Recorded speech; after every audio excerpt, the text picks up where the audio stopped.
Magandang buhay po mga katropa. Ngayon po ang day 1 po ng Global Crusade. Dito po nagaganap sa South Cotabato Sports Complex. At kasama po natin ang mga katropa natin, mga Kabalikat Net International Association Incorporated dito po sa nasabing lugar, Coronadal City, South Cotabato. At dito nagtipon-tipon po ang mga katropa upang tumulong para po magkaroon ng malakasang crowd control at pag-maintain po ng peace and order sa nasabing malakihang event. Konting briefing lang po para sa mga katropa para po dyan na kayo, binibrief lang sila para at least kahit paano alam nila kung ano yung gagawin. And yun. Maservisyo para din sa isa ka religious group. Ang aton nga goal is safe kag secure ang mga participants kag aton nga VIP.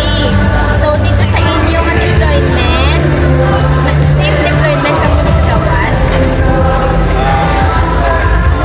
Safe lang, okay. Make sure lang sa aton nga mga gates kag sa mga medic man yan para sa communication in kaso may mga patients i-report dayon sa ground kag kung ano pwede man sa okay. And then kung may mga patients kita ang ginahimo dira sa ila is kung haon sang SAR, kilala na yung mga SAR naton. So nakayon informant sila daw red at tayo inform nila subong adlaw. Bali may apat ako deployed dito mga medic sa may VIP, apat medic sa may iba nga medic para wala. So bali dito sa front dira and then may mga sa likod di aside. Ang ara dito is City Health, ang ara dito is BFP. So same sa tatlo kadlaw nga na amo na siya ang area nila, pero tomorrow lang mag-replace lang si Red Cross kay BFP and then balik naman si BFP sa Saturday.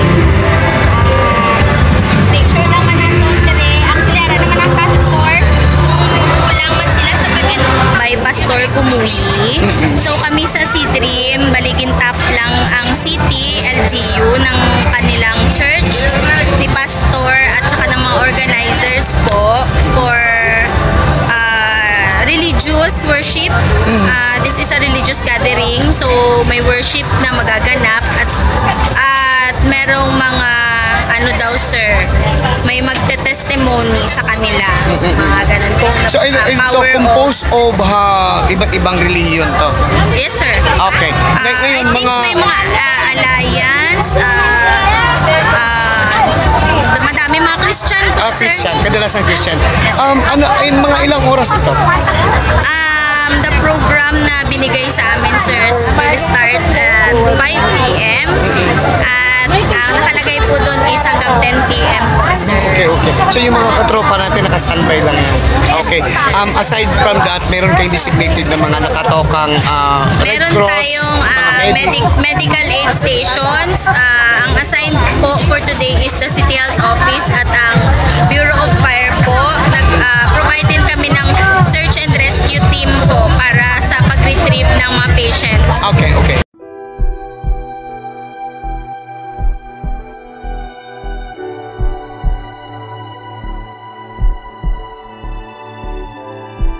Mga katropa, ito yung Global Crusade na tinatayang 3 gabi pong gathering po ng religious group dito po sa South Cotabato. At tinatayang higit 20,000 na mga individual ang dadalo dito po sa nasabing pagtitipon. At ang nakatoka pong mga force multiplier ay ang ating mga mahal na Kabalikat Net katropa, Kabalikat Net International Association Incorporated, kasama ang iba pang mga force multiplier dito po sa nasabing syudad ng Coronadal City, South Cotabato. Mag-uumpisa ang nasabing programa mula alas 5 ng hapon hanggang alas 10 ng gabi. At syempre mga katropa natin, alas 4 pala ng hapon ay nasa paligid na po ng nasabing complex, sports complex, upang gampanan ang kanilang tungkulin sa pagiging crowd controllers dito po sa nasabing malaking okasyon ng gathering ng mga religious group dito po sa South Cotabato. Isang malaking karangalan po na natunghayan natin ng iba't ibang mga munisipalidad dito po sa South Cotabato, at may mga nakikita tayo, nakikilalang mga bagong kaibigan at ang mga dating kaibigan doon sa mga munisipalidad na kung saan nabisita ko rin noon, lalong-lalo na ang lugar ng Lambayong. At higit sa lahat, nakita natin kung gaano makamasigasig ang mga katropa regardless kung galing pa sila sa trabaho o sa kasagsagan ng kainitan ng buong araw, at pagod at hirap po dito po sa ginagampanang tungkulin ng ating mga katropa. Hindi po iniinda ng mga katropa natin na tumulong sa pamayanan at sa pamahalaan. After all, this is a local government activity na kinakailangan magkaroon ng augmentation po. Katuwang po dito ang ating mga katropang Kabalikatnet International dito po sa nasabing syudad. At dito, pinapakita lang po ng ating mga katropa na walang pagod-pagod. Pagod lang yan. Pagkapag sinabi pong may gathering po at kailangan ng presensya ng mga katropa, agad po nag-deploy ang mga katropang kabalikat dito po sa nasabing okasyon, dahil hindi sa kung anumang rason kundi gusto ng katropa na tumulong dito sa ating pamayanan.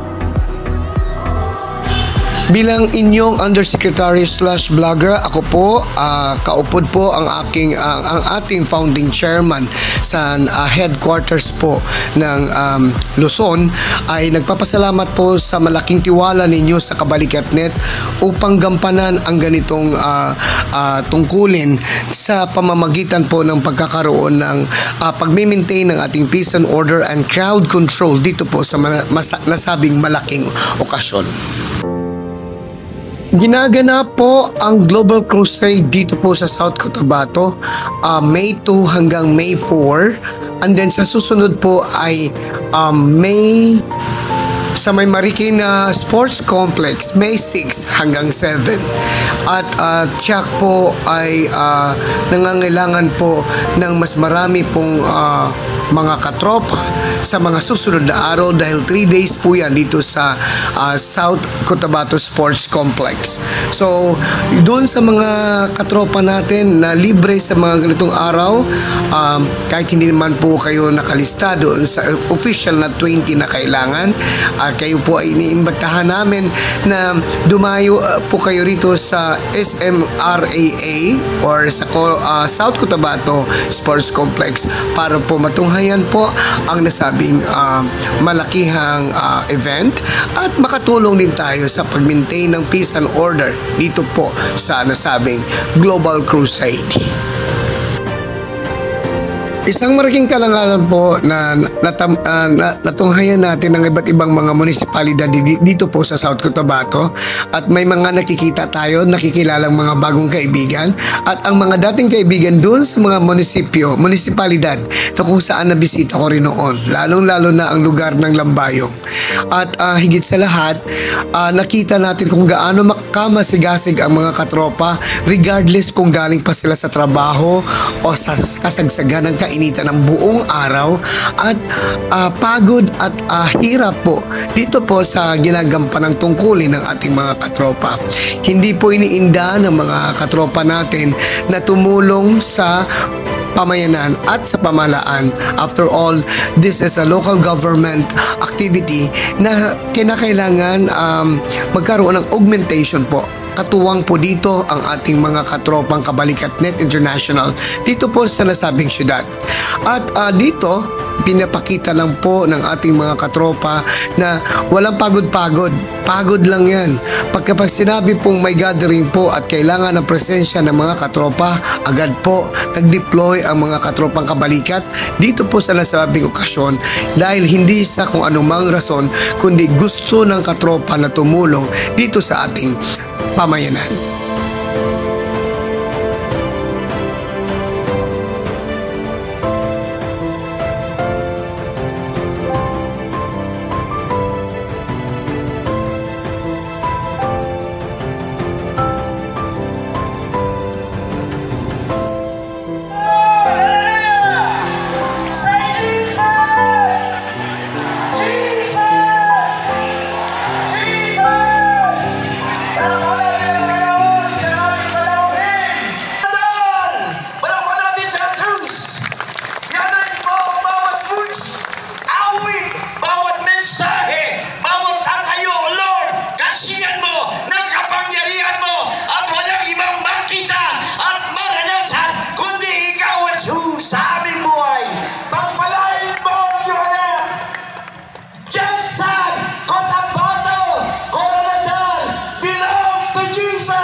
Jesus.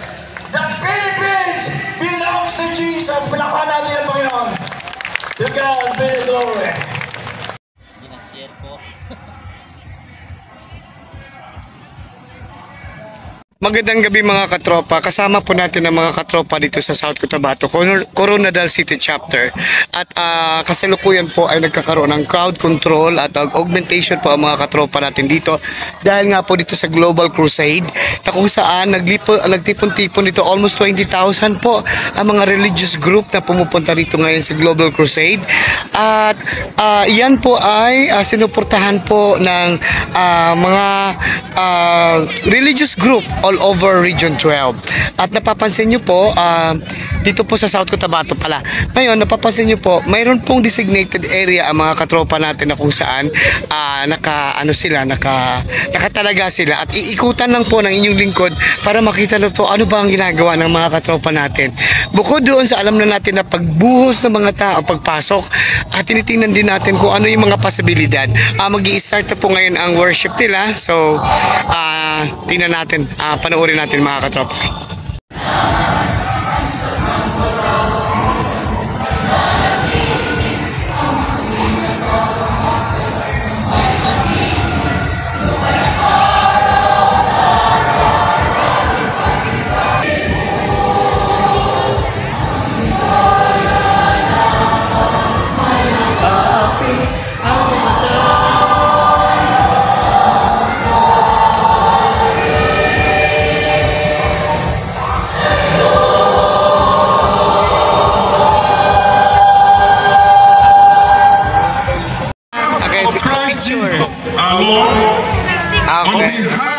Guys, ito po mga Tagalambayong. Yan. Tita Lilian, Ate Neng, yan, mga agduma. Yan. Ito po mga Tagalambayong. Na-meet ko sila dito sa South Cotabato. Sa Marbel.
Almost 10 o'clock na rin po ng gabi natapos po ang worship ng Global Crusade. Hanggang sa muli mga katropa, sa susunod na araw, sa pangalawang araw po ng nasabing Global Crusade. Thank you so much for watching and enjoy the rest of the day. And have a good one. Bye for now.